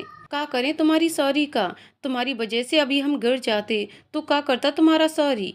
कुछ देर तक वो इसी तरह तन्वी को सुनाती रही। तन्वी को लगा उसकी गलती है, इसलिए वो सब सुन रही थी। तभी सिवेन वहां आया। क्या हुआ यहाँ? तन्वी, चलो तुम यहाँ क्या? ओहो अच्छा, तभी मैं सोचूं ये लड़की इतनी ढीठ कैसे है। तुम्हारी साथी जो है, जैसा पति वैसी पत्नी। तुम तो थे ही बेशर्म, अपने जैसी ही बीवी भी ले आए। तुम्हारी तरह ये भी दूसरों को परेशान करती है, और तुमको कोई लड़की मिलेगी भी कहाँ? तभी तो पता नहीं कहाँ से उठा लाया इसे। तन्वी के सब्र का बांध टूट रहा था। उसने सिवेन की तरफ देखा। वो चुपचाप ये सब सुन रहा था और वो औरत उसे सुनाई जा रही थी। जब तन्वी से रहा नहीं गया, तब वो सिवेन के आगे आई और बोली, बस हो गया आंटी, आप इतनी देर से हमें सुना रही थी, तब हम चुप रहे, लेकिन अगर आप इन्हें अब कुछ भी कहेंगी तो माफ़ कीजिएगा, लेकिन हमें आप जैसे लोगों को जवाब देना आता है। हम आपकी उम्र का लिहाज करके चुप थे, लेकिन आपको भी कुछ तो लिहाज रखना चाहिए था। तुम इसको जानती नहीं हो लगता है। फंसा लिया है इसने तुमको, तभी इसके लिए लड़े जा रही हो। जिस दिन इसका अतीत जान लोगी ना, पछताओगी तुम भी, भाग जाओगी, क्योंकि इसके साथ कोई नहीं रह सकता। ये तो बस बस आंटी, बहुत हो गया। पहली बात, हमने आपसे इनका करेक्टर सर्टिफिकेट नहीं मांगा, और दूसरी बात, आप इन्हें नहीं जानती। आप तो बस लोगों की कही बातों को मानती हैं, लेकिन हम इन्हें भी जानते हैं और इनके अतीत को भी, और हमें फक्र है इन पर। ये जो हैं जैसे हैं, हमारे लिए दुनिया के सबसे अच्छे इंसान हैं। और अब हम आपसे कहते हैं आंटी, जिस दिन आप इनका आज जान लेंगी ना, आप पछताएंगी। आपको शर्म आएगी खुद पर, क्योंकि आप जैसे लोग सिर्फ कुछ बातें बोलकर किसी की भी जिंदगी खत्म कर सकते हैं, और हमें आपकी बातें सुनने में कोई इंटरेस्ट नहीं। चलिए सिवेन। तन्वी ने सिवेन का हाथ पकड़ा और गुस्से में उसे लेकर वहां से गाड़ी के पास चली गई। सिवेन ने तन्वी का ये रूप आज पहली बार देखा। वो बस उसे देखता जा रहा था। वो गुस्से में गाड़ी में बैठ गई। सिवेन भी आकर गाड़ी में बैठ गया। उसे समझ ही नहीं आ रहा था वो क्या कहे। कुछ देर के लिए गाड़ी में खामोशी फैल गई। कुछ वक्त में तन्वी का गुस्सा शांत हो गया। उसने सिवेन को देखा तो वो परेशान था। तन्वी ने म्यूजिक ऑन कर दिया। गाना बजने लगा, जो तू मेरा हमदर्द है, सुहाना हर दर्द है। सिवेन ने तन्वी की तरफ देखा तो वो उसे देखकर मुस्कुरा रही थी। सिवेन को परेशान देखकर तन्वी ने उसके हाथ पर अपना हाथ रख दिया। कुछ वक्त दोनों ऐसे ही एक दूसरे को देखते रहे, पर सिवेन की बेचैनी बढ़ रही थी। उसे घुटन सी होने लगी थी। उसने एक जगह लाकर गाड़ी रोक दी और गाड़ी से बाहर आ गया। तन्वी भी उसके पीछे आ गई और उसके पास ही आकर खड़ी हो गई और परेशान होते हुए बोली, क्या हुआ? हमने कुछ गलत किया क्या? सिवेन, नहीं। तन्वी, तो फिर आप इतना परेशान क्यों हैं? सिवेन, क्योंकि तुम मेरे बारे में कुछ नहीं जानती तन्वी, और फिर भी तुम मेरे लिए उनसे लड़ गई। तन्वी, हम आपको जानते हैं सिवेन, और ये हमारे लिए काफ़ी है। और अगर फिर से किसी ने कुछ ऐसा किया ना, तो हम उससे भी ऐसे ही लड़ लेंगे। पर कोई आपको कुछ बोले, हमें बर्दाश्त नहीं होगा। सिवेन, पर कम से कम मेरा अतीत तो जान लो, फिर तय कर लेना तुम्हें लड़ना है या नहीं। तन्वी, हमें इसकी जरूरत नहीं है। तन्वी वहां से जाने लगी तो सिवेन ने उसका हाथ पकड़कर उसे अपनी तरफ खींचा और पास लाकर उसकी आंखों में देखते हुए कहा, और अगर मैं बताना चाहूँ तो? तन्वी ने भी उसकी आंखों में देखते हुए कहा, तो हम यहाँ पूरी रात बैठकर भी आपकी बातें सुन सकते हैं। सिवेन और तन्वी नीचे जमीन पर आसपास बैठे थे। शाम की रोशनी की जगह रात के अंधेरे ने ले ली थी। सिवेन नीचे बैठे लाखों सितारों से कड़ा आसमान का आंचल देख रहा था, और तन्वी सिवेन को अपने बीते कल को एक बार फिर जीना था। आज उसे तन्वी से बताने के लिए तन्वी ने उसके हाथ पर अपना हाथ रखा। सिवेन ने तन्वी की तरफ देखा तो तन्वी ने आंखें झपकाकर उसे हिम्मत दी। सिवेन ने फिर से आसमान की तरफ देखकर कहना शुरू किया, ये बात आज से लगभग 8-10 साल पुरानी है, जब मैं दिल्ली के एक मेडिकल कॉलेज का 3rd ईयर का स्टूडेंट था। मुझे नई क्लास में गए ज़्यादा दिन नहीं हुए थे, और न ही मेरे ज़्यादा दोस्त थे वहाँ। उस दिन मैं क्लास में लेट हो गया था। भागते भागते क्लास में पहुँचा। प्रोफेसर बाहर खड़े किसी से बातें कर रहे थे। मैं उनकी नज़रों से बचकर क्लास के अंदर चला तो गया, पर वहाँ कोई सीट खाली नहीं थी सिवाय एक के। पर उस सीट पर कभी किसी को बैठे नहीं देखा था मैंने। वो लड़की उस सीट पर हमेशा अकेली ही बैठती थी, ना किसी से बात करती और ना कोई उससे। मैं जब से क्लास में आया था, मैंने उसे हमेशा उसी सीट पर बैठे देखा था। प्रोफेसर्स भी उससे कभी कोई सवाल नहीं करते। मुझे पहले उसके पास बैठना थोड़ा अजीब लगा, पर आज कोई रास्ता भी नहीं था मेरे पास, वरना सर मुझे 1 हफ्ते के लिए क्लास से सस्पेंड कर देते। इसलिए मैं उस सीट के पास पहुंच गया। हिचकिचाते हुए मैंने अपना बैग वहां रखा, पर उसे जैसे पता ही न चला हो कि उसके पास कोई बैठा था। वो मुझसे और पूरी क्लास से बेखबर खिड़की से बाहर नीचे देख रही थी। मुझे तब पता नहीं था कि वो वहाँ क्या देखती रहती थी। बाद में पता चला कि वहाँ नीचे वो चिड़िया के बच्चों को देखती थी। जानती हो, इसीलिए जब पहली बार मैंने तुम्हें देखा था, तब तुमसे कुछ जुड़ा हुआ पाया था खुद को, क्योंकि तुम भी चिड़िया के बच्चों को ही देख रही थी। ये सुनकर तन्वी मुस्कुरा दी। सिवेन ने आगे कहा, कुछ ही देर में सर आ गए और उन्होंने हमें सरप्राइज टेस्ट के लिए कुछ पेपर्स दे दिए। मजबूरी में ही सही, पर हम सभी उसे करने में जुट गए। कुछ देर में मेरी नज़र उस पर गई तो हैरानी से मेरा पेन रुक गया। जानती हो वो क्या कर रही थी? तन्वी, क्या? सिवेन, वो पेपर में ड्राइंग बनाने में मगन थी। मैंने उससे धीरे से कहा, सुनो, मुझे सब तो नहीं आता, पर थोड़ा बहुत जितना भी आता है तुम कॉपी कर सकती हो। मुझे कोई प्रॉब्लम नहीं है। टाइम मत वेस्ट करो। मैं जो सीट दे रहा हूँ बस उसे कॉपी कर लो। उसने मेरी तरफ एक बार देखा और फिर वही करने लगी जो कर रही थी। मुझे उसका ये बिहेवियर कुछ समझ नहीं आया। मैंने तो उसे अपनी एक सीट भी दी, पर उसने वापस मेरे पेपर पर रख दी। पूरे पेपर में वो कभी बाहर देखती, कभी ड्राइंग करती, कभी प्रोफेसर को देखती, कभी दीवारों को। मैंने उससे ध्यान हटाकर अपने पेपर पर लगाया। कुछ देर बाद एग्जाम खत्म हो गया। हम सब क्लास से बाहर आ गए थे। वो भी क्लास से बाहर निकलकर जाने लगी। मैं दौड़ता हुआ उसके पीछे गया और उसके पास पहुंचकर चलते चलते पूछा, चीटिंग नहीं करती हो? उसने मेरे सवाल पर ध्यान नहीं दिया। मैंने फिर पूछा, अच्छा छोड़ो, शायद ना करती हो। वैसे तुम्हारा नाम क्या है? इस पर भी उसने कुछ नहीं कहा। वो चलती रही। मैंने एक और कोशिश की और पूछा, अच्छा कहाँ से हो? इस पर भी बिना कोई जवाब दिए वो आगे बढ़ गई। कितनी अजीब लड़की है यार। एक तो इसकी मदद करो और ये एटीट्यूड दे रही है, सोचकर मैं चला गया। दूसरे दिन क्लास में गया तो आज भी सीट्स खाली नहीं थी। फिर से मैं वहीं बैठ गया। उसे आज भी मेरे वहां बैठने से कोई फर्क नहीं पड़ा। कुछ देर बाद प्रोफेसर आए। प्रोफेसर, स्टूडेंट्स, कल जो मैंने आपका टेस्ट लिया था उसके रिजल्ट आ गए हैं और मैं पेपर्स देने से पहले दो लोगों का नाम लूंगा। एक जिसने ऊपर से टॉप किया है और दूसरा जिसने नीचे से टॉप किया है। So the first topper is Shiven Mishra. अपना नाम सुनते ही शिवेन खड़ा हो गया। सबने उसके लिए तालियां बजाईं। इसके बाद प्रोफेसर ने कहा, एंड नाउ, हमेशा की तरह वो नाम जिसे सुनकर मुझे बिल्कुल हैरानी नहीं हुई। बिकॉज टॉप कोई भी करे, लास्ट आने की जिम्मेदारी एक ही इंसान निभाता है, नंदिनी सिंह। ये नाम सुनकर मेरे बगल में बैठी लड़की खड़ी हो गई। प्रोफेसर ने उसे कहना शुरू किया, नंदिनी, मुझे तुमसे कुछ कहना ही नहीं है। अगर तुम्हें नहीं पढ़ना मेडिकल तो बेटा छोड़ क्यों नहीं देती हो? कम से कम ये पेपर में ये ड्राइंग तो मत बनाया करो। कितने साल फर्स्ट ईयर में ही बैठी रहोगी? इतनी कड़वी बातें सुनने के बाद भी उसे जैसे कोई फर्क ही नहीं पड़ा।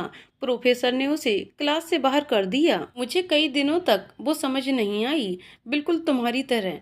पर मैं भी अखंड जिद्दी हूँ। मैं हर रोज उसके पास ही बैठता और उससे कुछ ना कुछ बात करता रहता।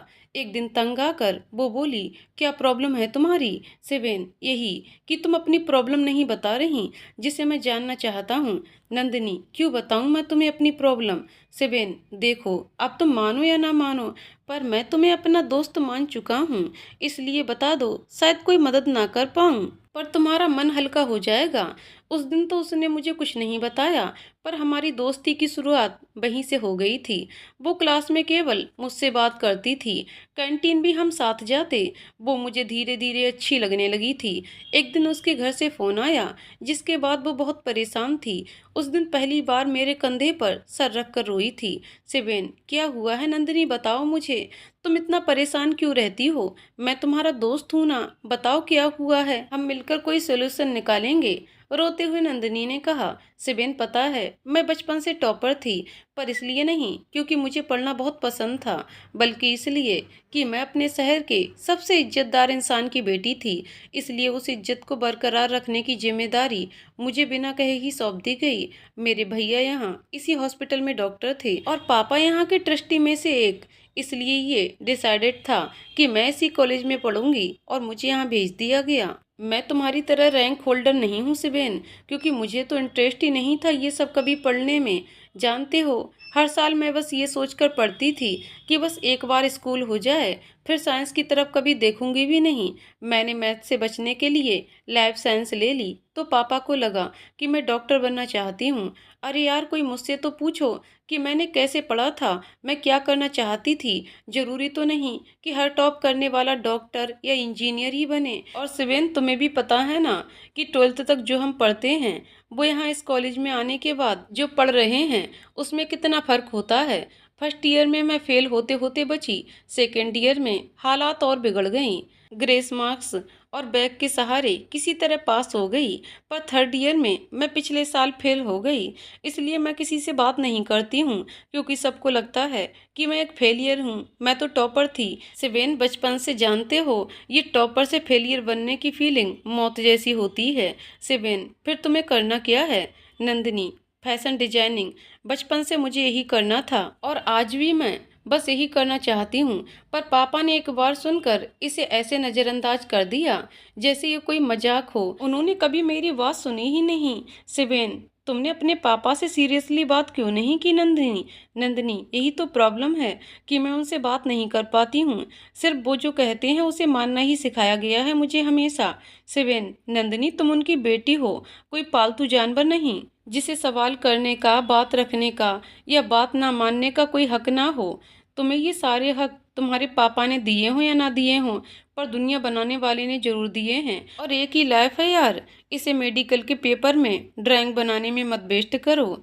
या तो मेडिकल चुनो या फैशन डिजाइनिंग, और जो चुनो फिर लड़ो उसके लिए। या तो अपने सपने चुनकर अपने पापा से, या फिर मेडिकल चुनकर खुद से। मेरे बहुत समझाने पर वो समझ गई। उसने अपने पापा से बात की और आखिरकार बहुत कोशिशों के बाद उसके पापा को भी वो बात समझ आ गई। उसी साल नंदिनी ने कॉलेज ड्रॉप किया और दिल्ली के कॉलेज में ही फैशन डिजाइनिंग में एडमिशन लिया। 3 साल हो गए, सब कुछ सही चल रहा था। मैं डॉक्टर बन चुका था और वो कॉलेज के साथ साथ इंटर्नशिप कर रही थी। हम रोज मिलते थे, सब सेट था। हम दोनों एक दूसरे से बहुत प्यार करते थे और हम दोनों के इकोनॉमिकली सेटल हो जाने के बाद शादी करने का फैसला कर लिया था। ऑफ कोर्स हमारे घर वालों की मर्जी भी इम्पोर्टेंट थी मेरे लिए, इसलिए मैंने अपनी माँ को नंदिनी के बारे में सब बता दिया था और माँ भी खुश थी। माँ की खुशी हमेशा से मेरी खुशी में ही थी। फिर एक दिन मैं जब नंदिनी से मिला तो वो बहुत अपसेट थी। कुछ दिन उसने मुझसे बात ही नहीं की, ना मिली। बहुत ट्राई करने के बाद उसने मुझे बताया कि उसके पापा ने उसकी शादी किसी एनआरआई से तय कर दी है और ये उनका आखिरी फैसला है। सेवेन, नंदिनी तो इसमें इतना टेंस्ड क्यों हो? तुमने एक बार भी अपने पापा से हमारे बारे में बात नहीं की है ना, इसलिए ये सब हुआ है। उन्हें जब हमारे बारे में कुछ पता ही नहीं है तो वो अपनी तरफ से तुम्हारे लिए कुछ तो करेंगे ना। तुम टेंशन मत लो, कॉल करो उन्हें और उन्हें हमारे बारे में बताओ, बात करो उनसे। तुम चाहो तो हम तुम्हारे घर चल सकते हैं, मैं समझाऊंगा उन्हें। और अगर इसमें भी प्रॉब्लम है तो मैं अपने माँ पापा को तुम्हारे घर जाकर बात करने के लिए मना लूंगा। वो मेरी बात समझ जाएंगे। डॉन बरी, सब ठीक हो जाएगा, हमारी शादी जरूर होगी। सेबेन नंदिनी को गले लगाने ही जा रहा था, तभी नंदिनी उसे पीछे हटाते हुए कहती है, कुछ ठीक नहीं होगा सिबेन, सब कुछ इतना आसान नहीं है जितना तुम समझ रहे हो। सिबेन, तो इतना मुश्किल भी नहीं है जितना तुम समझ रही हो। तुम उनसे बात करने में डर रही हो, जैसे हर बार डरती हो। मैं कह रहा हूँ ना, मैं संभाल लूंगा। तुम बस उनसे एक बार बात। नंदिनी, बात बात बात बात क्या लगा रखा है ये? बात करो, बात करो। हाँ सिबेन, ये कोई सब्जेक्ट चेंज करने जैसा छोटा टॉपिक नहीं है जो बात करने से बन जाए। जिंदगी है और जिंदगी के फैसले ऐसे नहीं लिए जाते। सिबेन, तो कैसे लिए जाते हैं नंदिनी? और एक वक्त था जब तुम्हारे लिए सब्जेक्ट चेंज करना भी जिंदगी चेंज करने के बराबर था। सिबेन ने नंदिनी के पास नीचे घुटनों पर बैठते हुए कहा, जब तब तुमने मेरे कहने पर बात कर ली थी तो इस बार भी कर लो ना। और अगर तुम्हें नहीं करनी तो कोई बात नहीं, मैं कर लूंगा। उनके सामने हाथ जोड़कर उनसे तुम्हारा हाथ मांग लूंगा, वो मान जाएंगे, मैं उन्हें मना लूंगा। मैं बात कर चुकी हूँ सिबेन। सिबेन ने हैरानी से कहा, क्या बात कर ली है?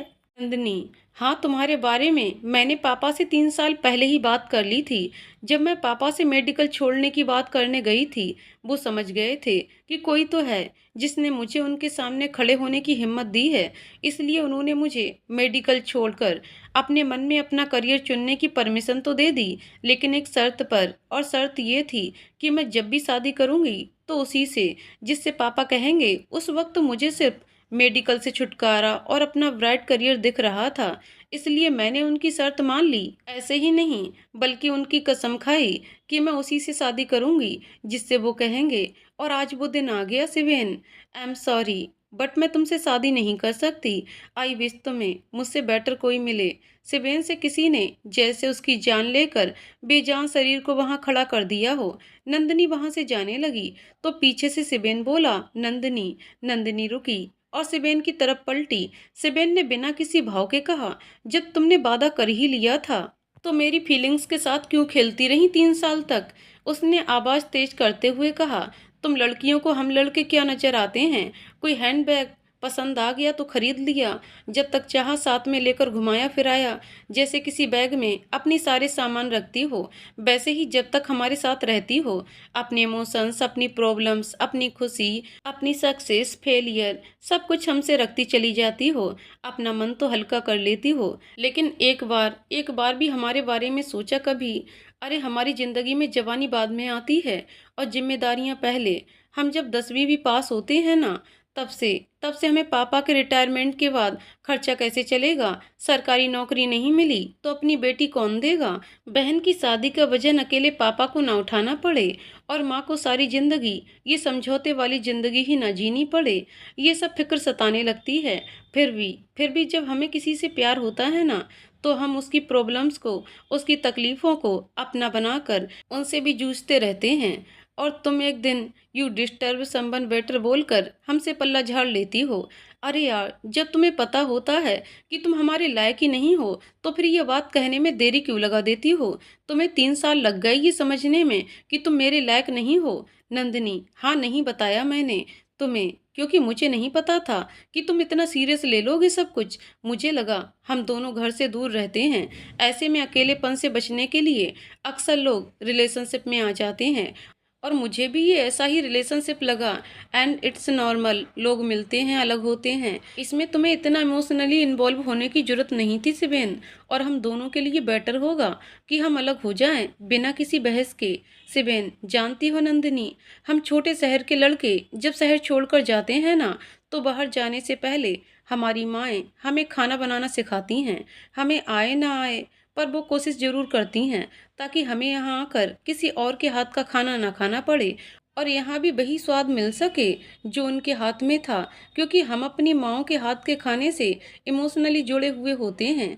अरे जब हम खाने के लिए इतना इमोशनली इन्वॉल्व हो जाते हैं, तो फिर तो मैं प्यार करता हूँ तुमसे। मुझे ये डिफरेंट टाइप के प्यार का मतलब समझ नहीं आता। मैं बस तुमसे प्यार करता हूँ और तुम्हारे साथ अपनी बची हुई जिंदगी बिताना चाहता हूँ।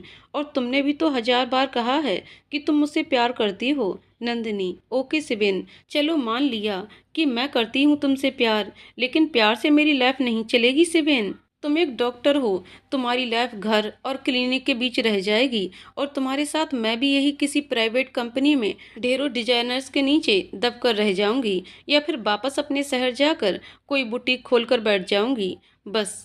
और मैं ये सब नहीं चाहती। जानते हो, जिससे मेरी शादी तय हुई है, उसकी अमेरिका में खुद की फैशन कंपनीज हैं। वहाँ से मेरी डिज़ाइंस ना सिर्फ इंडिया में बल्कि वर्ल्ड में पहुँचेंगी।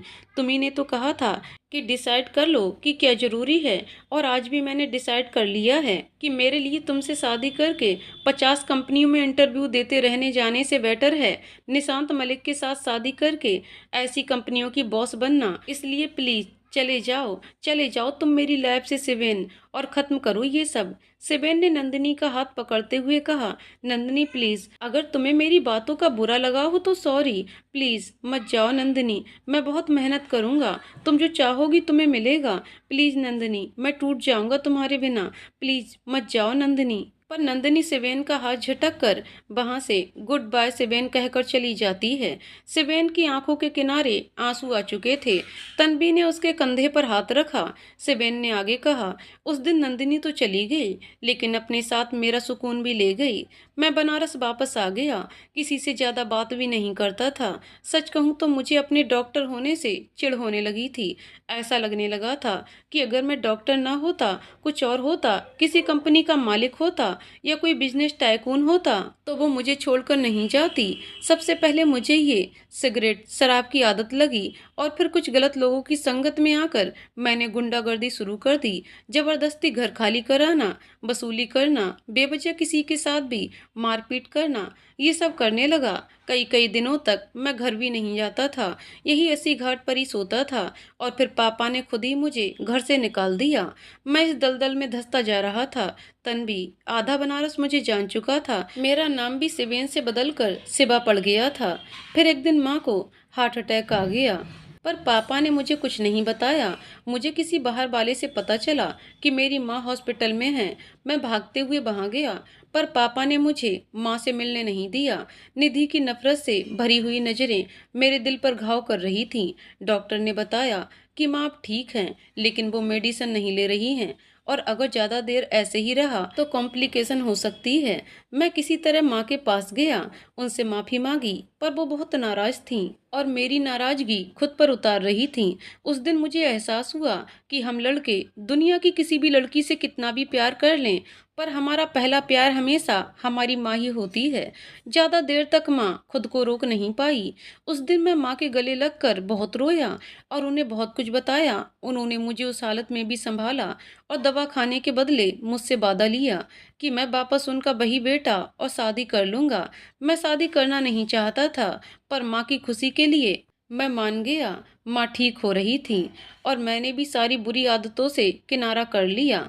लेकिन वो कहते हैं ना कि बुरा बनने के लिए एक बुरा काम ही बहुत है, पर अच्छा इंसान बनने के लिए हजार अच्छाइयाँ भी कम पड़ जाती हैं।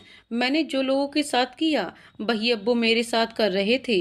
तमाम ताने बातें बेइज्जती, इन सब से मुझे और मेरी फैमिली को रोज गुजरना पड़ रहा था। कोई मुझे अपनी बेटी देने को तैयार ही नहीं था और न ही बनारस के किसी हॉस्पिटल में मुझे नौकरी मिल रही थी। बाबा और माई पापा को बहुत मानते थे और हमारे बहुत क्लोज थे। उनकी बड़ी बेटी रश्मि और मैं बचपन से दोस्त भी थे। माँ ने एक दिन उनसे मेरी और रश्मि की शादी की बात कही और फिर मेरा पूरा पास्ट उन्हें बता दिया और शादी के बाद मैं और रश्मि मुंबई चले जाएंगे, इसकी तसल्ली भी दी। वो दोनों ही ये सब समझ गए थे और उन्हें लगा कि उनकी बेटी मेरे घर में खुश रहेगी। मुझे इससे कोई फर्क ही नहीं पड़ रहा था कि मेरी शादी किससे हो रही है। मेरे लिए तो बस माँ की खुशी इम्पोर्टेंट थी। हमारी शादी हो गई। मैंने सोच लिया था कि शादी चाहे जिस भी हालात में हुई हो, मैं अपनी जिंदगी का असर रश्मि पर नहीं पड़ने दूंगा। वो मेरे लिए अपने घर छोड़कर मेरे घर आई थी, जहाँ किसी को जानती भी नहीं थी। ऐसे में अगर मैं उसके साथ बेरुखी से पेश आऊंगा तो उसका दिल दुखेगा और मैं किसी को भी हर्ट करना नहीं चाहता था। मैंने तय कर लिया था कि इस रिश्ते की शुरुआत दोस्ती से करूंगा। अपना पास्ट पीछे छोड़कर एक नई जिंदगी शुरू करने के लिए मैं कमरे में गया तो वहाँ कोई नहीं था, बस एक लेटर था जिसमें लिखा था, आई एम सॉरी सिवेन, पर मैं तुम्हारे साथ नहीं रह सकती। तुम्हारे घर वालों ने बाबा को शायद पैसे देकर मेरी तुमसे शादी करवा दी, पर मैं तुम्हें अपना पति कभी स्वीकार नहीं कर सकती। इसलिए नहीं कि तुम में कोई कमी है, बल्कि इसलिए कि मैं किसी से बहुत प्यार करती हूँ। बाबा शादी के लिए कभी नहीं मानते और उनके घर से अगर चली जाती तो उनकी बहुत बदनामी होती। इसीलिए मजबूरन मुझे तुम्हारा सहारा लेना पड़ा, ताकि दुनिया मुझे या मेरे घर वालों को नहीं बल्कि तुम्हें दोष दे, क्योंकि सबको पता है तुम्हारे जैसे गुंडागर्दी करने वाले इंसान के साथ कोई खुश नहीं रह सकता। मुझे माफ़ कर देना सिवेन, पर मैं तुम्हारे साथ अपनी ज़िंदगी नहीं जी पाऊंगी। प्लीज़ मुझे ढूंढने की कोशिश मत करना। मैं जहाँ हूँ खुश हूँ। अपनी ज़िंदगी शुरू करने के लिए कुछ पैसों की ज़रूरत होगी, इसलिए तुम्हारे घर वालों के दिए सारे गहने और पैसे लेकर जा रही हूँ। प्लीज़ मेरे घर वालों को कुछ मत कहना। तुम्हें तुम्हारी माँ की कसम है। वो रात तो कट गई, पर अगली सुबह बहुत भयानक थी। अखबार से लेकर चाय की दुकानों तक सिर्फ मेरी बातें थीं। मेरे साथ जो कुछ भी हुआ उसी चटपटी कहानियां बनाकर सुनाया जाने लगा। हमारा घर से बाहर निकलना मुश्किल हो चुका था और फिर वो दिन आया जब पापा बाहर निकले और मोहल्ले के कुछ लोगों ने उनके कहते कहते सिवेन का गला भराया था। उसकी आंखों के आंसू अब आंखों से गिरना चाहते थे। तन्वी ने उसके हाथ को कसकर पकड़ते हुए कहा, क्या किया उन लोगों ने सिवेन? सिवेन ने रुंधी हुई आवाज में कहा, कुछ लोगों ने उनके मुंह पर कालिक लगा दी, उन पर जूते चप्पल अंडे पत्थर फेंके। उस दिन मेरा मन हुआ कि मर जाऊं और मैं पहुंच गया सुसाइड करने। तन्वी की पकड़ ढीली और आंखों में हैरानी देखकर सिवेन ने कहा, हाँ तन्वी, मैं भी मरने की कोशिश कर चुका हूँ, पर उस दिन मुझे किसी ने एहसास दिलाया कि मैं क्या कर रहा था। मुझे जिंदगी और किसी को जिंदगी देने की कीमत समझाई किसी ने, और उसी दिन मैंने तय कर लिया कि मरूंगा नहीं बल्कि जीऊंगा, और ऐसा जीऊंगा कि जब मौत आए तो कह सकूं, वाह क्या लाइफ थी यार। उस दिन से दूसरों की जिंदगी बचाना, उन्हें खुशियां देना मेरी लाइफ का अहम हिस्सा बन गया था। घर की बजाय मैं सीधा डॉक्टर जैन के पास गया। वो मेरे टीचर थे दिल्ली में और रिटायरमेंट के बाद वे हॉस्पिटल रन कर रहे थे। मैंने उन्हें सब बताया और उन्होंने मुझ पर भरोसा करके मुझे एक मौका दिया। कुछ दिन मैंने इसी हॉस्पिटल में काम किया, पर इस शहर में मेरा दम घुटता था, इसलिए उन्होंने मुझे अपने सोर्स से मुंबई में जॉब दिला दी और वहाँ से मेरा एक नया सफ़र शुरू हुआ।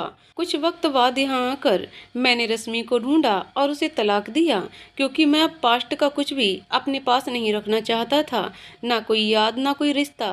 कुछ वक्त में अपनी मेहनत के बल पर मैं इंडिया का फेमस साइकोलिस्ट बन गया, पर इन सब में मैं अपने पापा और माँ से दूर हो गया। मैं आज भी उनसे आंखें नहीं मिला पाता। मेरी आंखों के सामने जब भी पापा का वो कालिक वाला चेहरा आता है ना, तो रूह कांप उठती है मेरी।